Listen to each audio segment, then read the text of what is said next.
Assalamualaikum warahmatullahi wabarakatuh.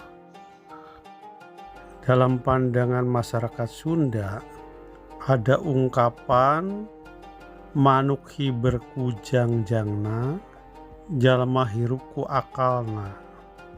Jika diartikan ke dalam bahasa Indonesia, manuk hiber kujangjangna artinya burung terbang oleh sayapnya. Jalma hirup ku akalna artinya orang itu hidup dengan akalnya. Dari kata mutiara atau dari peribahasa tersebut dapat disimpulkan bahwa dalam masyarakat Sunda hidup itu dengan akalnya. Jalma hirup ku akalna. Jadi ungkapan tersebut merupakan doktrin atau prinsip dari masyarakat Sunda yang cenderung rasionalistik, atau boleh dikatakan bahwa ungkapan tersebut menegaskan bahwa masyarakat Sunda itu adalah rasionalistik karena hidup manusia itu dengan akalnya, atau jalma hirup ku akalna.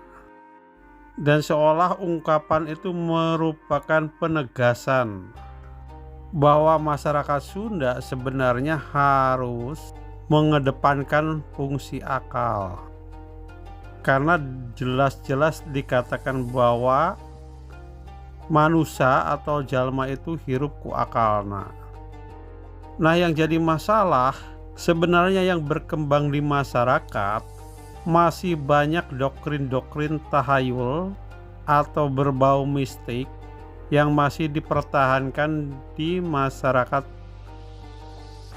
Jadi seolah tidak ada korelasi atau hubungan antara prinsip dengan realitas masyarakatnya yang banyak masih berpikir atau berpandangan mistik atau tahayul. Jadi di masyarakat Sunda sendiri sebenarnya sekarang itu kebanyakan masih kebingungan.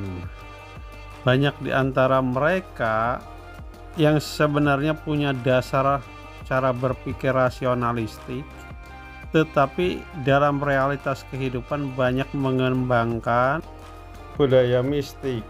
Dalam masyarakat Sunda sendiri tidak ada ungkapan penegatifan dari makna atau arti akal itu sendiri. Jadi konsep akal dalam tradisi Sunda itu sangat dihormati dan tidak ada penegatifan makna seperti kata ngakali yang banyak digunakan di masyarakat lain. Fungsi akal itu sebenarnya adalah piranti atau alat untuk bisa membedakan mana yang benar dan mana yang salah. Demikian, assalamualaikum warahmatullahi wabarakatuh.